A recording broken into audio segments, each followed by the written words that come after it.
नमस्कार। देश और दुनिया की तमाम फटाफट खबरों में आपका स्वागत है। खबरों के लिए आपसे निवेदन की यदि आपने हमारे चैनल को सब्सक्राइब नहीं किया तो कृपया करके आपके अपने चैनल को सब्सक्राइब करना ना भूलें। आप सब्सक्राइब करते हैं तो हमें हिम्मत होती है सही और सच्ची खबरें आप तक पहुंचाने की, वरना मीडिया में किस तरह से खबरें आपको दिखाई जा रही है यह आप भली भांति अब समझते भी हैं और जानते भी हैं। तो और उन चैनलों को बढ़ावा दें जिनसे आपसे जुड़ी हुई कोई खबरें हो। तो क्या है आज की बड़ी खबर? कांग्रेस नेता राहुल गांधी 3 जून को मध्य प्रदेश दौरे पर आ रहे हैं। ये दौरा संगठन सृजन अभियान के तहत किया जा रहा है, जिसका मकसद राज्य में पार्टी के संगठनों को जमीनी स्तर से मजबूत करना है। गुजरात में इस अभियान की शुरुआत के बाद अब इसे मध्य प्रदेश में लागू किया जा रहा है। हालांकि राज्य में फिलहाल कोई चुनाव नहीं है, फिर भी राहुल गांधी की सीधी भागीदारी इस बात का संकेत है कि कांग्रेस अब संगठनात्मक मजबूती को सर्वोच्च प्राथमिकता दे रही है। संगठन सृजन अभियान कांग्रेस अध्यक्ष मल्लिकार्जुन खड़गे की ओर से 2025 को संगठनात्मक सुधारों का वर्ष घोषित करने की दिशा में एक अहम कदम है। इसके तहत जिला कांग्रेस कमेटियों को सशक्त किया जाएगा और जवाबदेही की एक नई प्रणाली लागू होगी।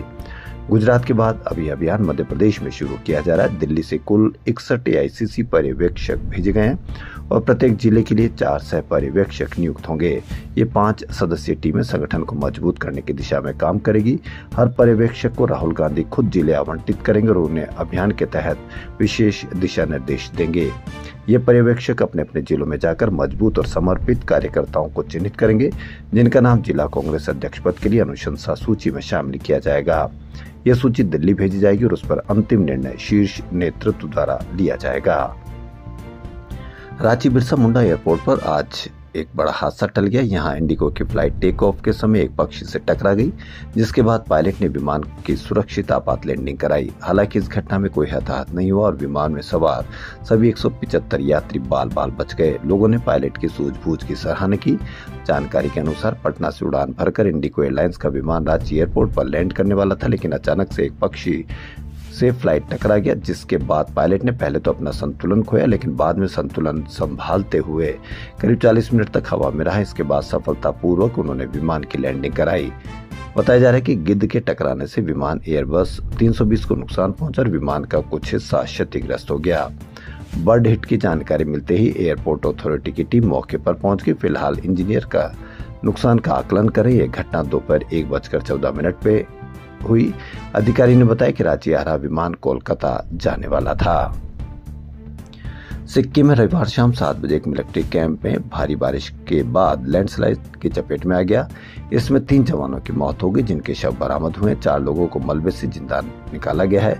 उन्हें मामूली चोटें आई है। 6 जवान अभी भी लापता है। सर्च ऑपरेशन जारी है। सेना ने आज घटना की जानकारी दी और बताया कि जिन जवानों के शव मिले हैं उनकी पहचान हवलदार लखविंदर सिंह, लांस नायक मनीष ठाकुर और पोर्टर अभिषेक लखाड़ा के रूप में हुई है। दूसरी तरफ सिक्किम के लाचेन और लाचुंग में 30 मई से फंसे 1000 से ज्यादा टूरिस्टों को भी आज रेस्क्यू किया गया। सिक्किम सहित पूर्वोत्तर के राज्यों में पिछले 4 दिनों से भारी बारिश हो रही है। बारिश के कारण बाढ़ और लैंडस्लाइड की घटनाओं में अब तक 37 लोगों की जानें गई है। इसमें असम में 10, अरुणाचल प्रदेश में 9, मिजोरम में 5 और मेघालय में 6 मौतें शामिल है। सिक्किम में अक्टूबर में 2023 को बादल फटने के बाद तीस्ता नदी में अचानक बाढ़ आने से 18 लोगों की मौत हो गई थी और कम से कम 98 लोग लापता हो गए थे, जिसमें सेना के 22 जवान शामिल थे। इनका कुछ पता नहीं चल पाया था।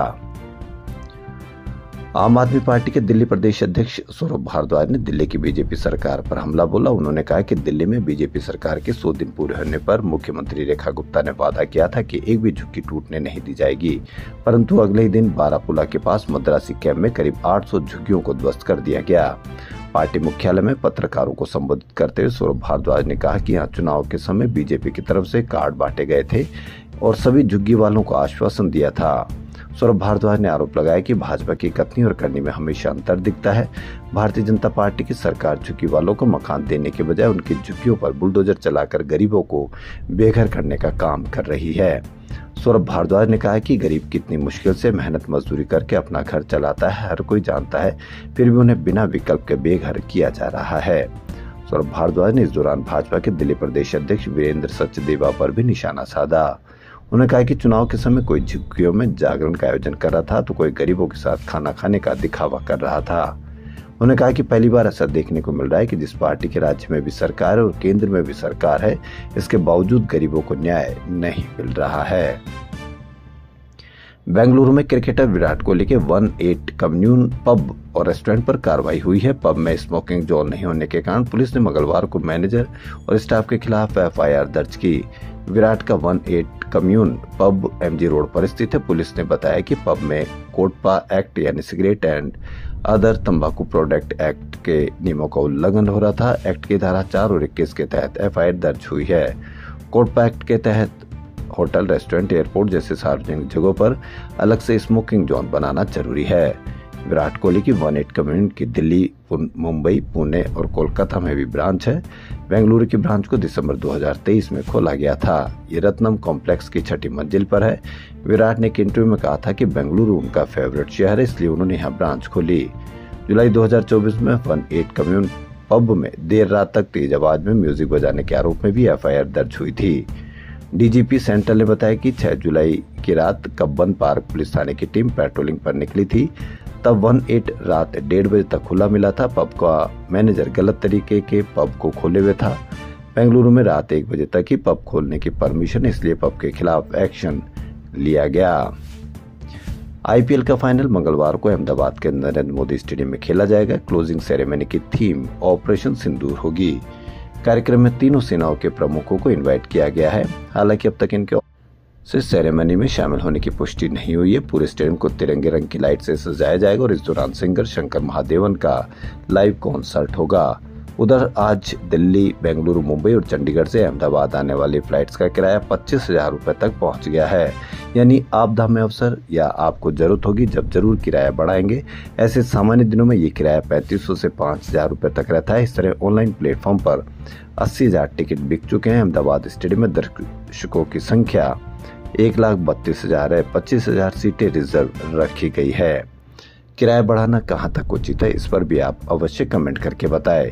जैसे ही यहाँ कोई मौका होता है, शादी विवाह होता है या कुंभ तक, जैसे में भी किराया उतना बढ़ जाता है। जैसा कि आप यहाँ से अमेरिका चल जाओ या दिल्ली से अमेरिका का जितना किराया नहीं लगता, दिल्ली से जितना कुंभ का किराया लगाया गया था।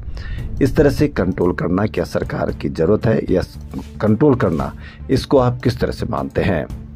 खबरों में फिलहाल इतना ही। यदि आपको हमारा चैनल पसंद आए तो लाइक, सब्सक्राइब और शेयर अवश्य करें। धन्यवाद।